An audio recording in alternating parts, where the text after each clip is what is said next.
బాబు good night అల్లుడు. Okay Savitri Savitri అమ్మా అమ్మా ఆ దరిద్రుడు వచ్చాడే. సావిత్రి సావిత్రి ఏంటండి తలుపు గడి కూడా పెట్టకుండా ఏం చేస్తున్నావు నువ్వు? నేను అసలు తలుపు వేయలేదు. అంటే ఏంటి నీ ఉద్దేశం? దొంగోడు కూడా లోపలికి వస్తే ఏంటి పరిస్థితి? ఇంట్లో సామాన్లు ఏమున్నాయని వాడు దొంగలిస్తాడు. ఏంటి నా మీద సెటైర్ వేస్తున్నావు అనమాట? ఏంటండి మీరు మొన్న మీకోసమే గుమ్మ దగ్గర వెయిట్ చేస్తే ఎవరి కోసమే వెయిట్ చేస్తున్నావు అన్నారు. సరిపోన్లే ఎందుకు వచ్చిన గొడవ అని తలుపు వేసుకుని పడుకుంటే ఎన్నిసార్లు కాలిపలు కొట్టాలి అని తిట్టాను. ఇవాళేమో ఇలా అంటున్నారు. ఏంటి నా ఇష్టం వచ్చినట్టు అంటాను, రోజుకో టైప్ లో నా ఇష్టం వచ్చినట్టు తిడతాను. ఏం తిట్టకూడదా? భోజనం మేడ నువ్వేంట్రా గుడ్ల గోపులా గుడ్లు అప్పగించి వస్తున్నా? దుప్పటి కప్పుకొని పడుకో. చేయాలి ఇక్కడ.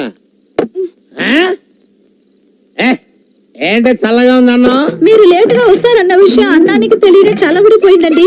ఎట్టగారం కొరివికారం కౌంటర్ అనమాట. వచ్చానంటే ఎన్కౌంటర్ అయిపోతా. వెళ్ళి ఏడు చేసేదిరా. వేడి చేస్తే బాగుంటదండి. సరే తీసురా తీసురా. బయట అక్కడ బయట. ఏంటి ఇది అన్నమా ఇటుకురా? ఇప్పుడే అలా మాడిపోయిందంటే వేడి చేస్తే మాడదా అండి? కౌంటర్లు ఇవ్వడం బాగా నేర్చుకున్నావు నువ్వు. మాడిపోయింది కాబట్టి ఇంకొక అరగంటలో ఇంకో పెగ్గేస్తాను. ఫాలో చేసుకుని తీసురా. ఇంట్లో బియ్యం లేవండి. బియ్యం లేవా? ఏం చేస్తున్నావు నువ్వు? బియ్యం లేకపోతే సూపర్ మార్కెట్కి వెళ్ళి బియ్యం తెచ్చుకోవచ్చు కదా. మీరు డబ్బులు ఇవ్వలేదు కదండి. డబ్బులు లేకపోతే సూపర్ మార్కెట్కి వెళ్ళి రాంబాబు గారి పేరు చెప్తే ఎన్ని కిలోలు బియ్యం కాదు, 10 కిలోలు బియ్యం. చెప్పానండి. మొహం మీద ఉమ్మేస్తారండి. ఆడు నీ మీద ఉమ్మేస్తే నువ్వు నా మీద చెప్పాలా? ఆడి సంగతి నేను చూసుకుంటాను గానీ ఎప్పుడు నన్ను ఏం చేయమంటావు? అడుక్కు తిను.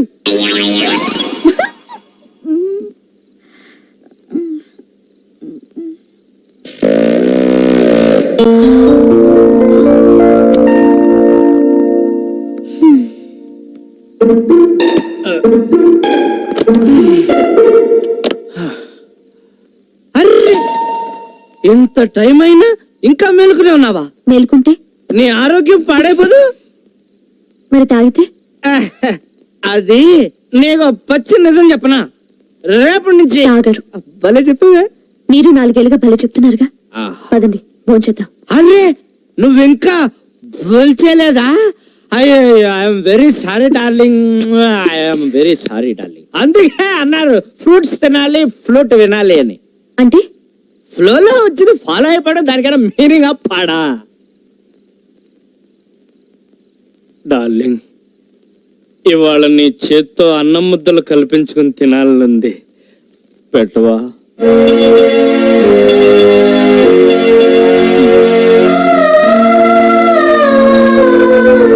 ఏమండి భోంచేతురుగా లేవండి. ఏమండి భోంచేతురుగాని లేవండి.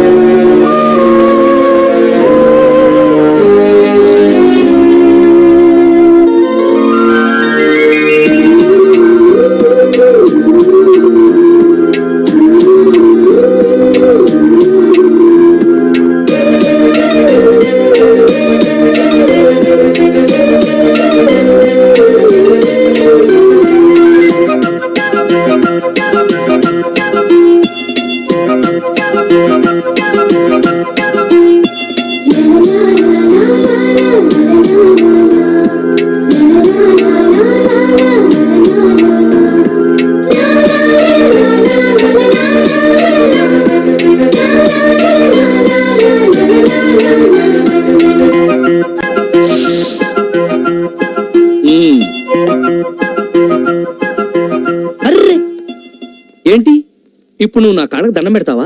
అవునండి. అలా చేస్తే నేను కూడా నీ కాళ్ళకు దండం పెడతాను. అదేంటి? చూడు, నా దృష్టిలో భార్యాభర్తలు ఇద్దరు సమానమే. నేనెంత అదృష్టవంతురాలండి.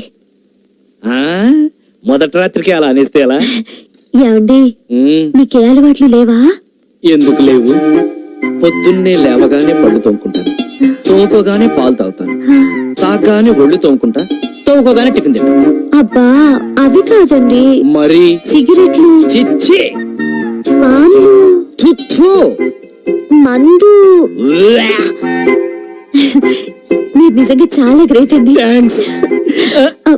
మీకు ఏ అలవాట్లు లేవు కదా? అబ్బా, మనిషిని తర్వాత అలవాట్లు లేకుండా ఎందుకుంటారు? ఎప్పుడన్నా అవసరం అయితే అబద్ధాలు చెప్తానంతే. అబద్ధాలే కాదు.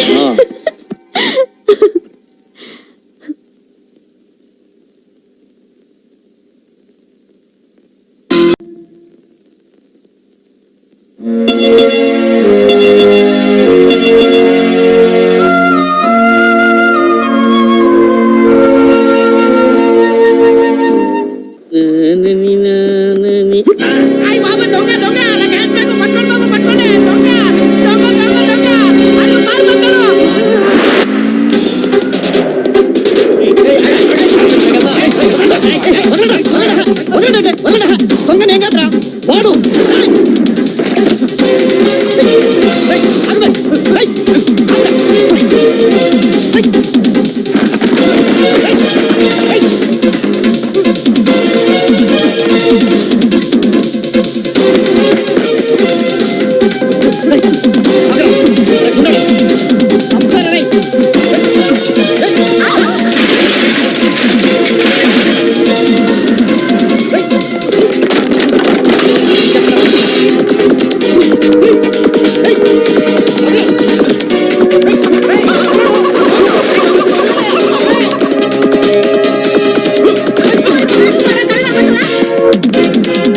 తరకోరా.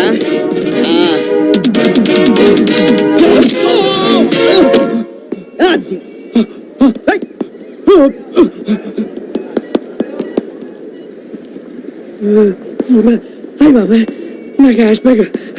చాలా థ్యాంక్స్ తమ్ముడు. ఓకే అండి. ఏంటండి అంత టెన్షన్ పడుతున్నారు? ఎంత ఉందండి? 2 లక్షలు తమ్ముడు. తమ్ముడు, నీ మేలు ఈ జన్మలో మర్చిపోలేను. వస్తాను తమ్ముడు. భలే తమ్ముడు. సార్ మసాలు. ఏంటి తమ్ముడు? నేను డిగ్రీ చదువుకున్నాను. Very good. జాబ్ కోసం ట్రై చేస్తున్నా. ట్రై చేయమ్మా. డబ్బులకి టైట్ గా ఉంది. మెస్ బిల్ కట్టాలి. కట్టేపోయావా? కట్టాలంటే డబ్బులు కావాలి కదండి. కావాలి కదా మరి. 5,000 అప్పిస్తే. ముక్కు మొఖం తెలియనోడికి అలాగే ఉంది తమ్ముడు. నేను కూడా అలా అనుకుంటే మీ డబ్బులు మీకు రావు కదండి. ఓహో, నువ్వు అలాగొచ్చావా? చూడు తమ్ముడు, నువ్వు ఇక్కడ లాజిక్ మిస్ అయ్యావు. ఇప్పుడు మనం తినే ప్రతి గింజ మీద ఆ భగవంతుడు మన పేరు రాసేటే, ఇదిగో ఈ నోట్ల మీద ఆ భగవంతుడు నా పేరు రాశాడు. చూసావా 500 నోట్లు? చూడనైనా, ఈ డబ్బు నువ్వు తెచ్చకపోయినా ఏ గొట్టంగాడో నాకు తెచ్చిచ్చేస్తాడు. ఇదంతా భగవంతుడు ఆల్రెడీ ఏర్పాటు చేస్తాడు. అర్థమైతే నాయన, నువ్వు రూమ్ నట్టు కష్టపడి పని చేసి కట్టుకో తమ్ముడు. వస్తాను తమ్ముడు.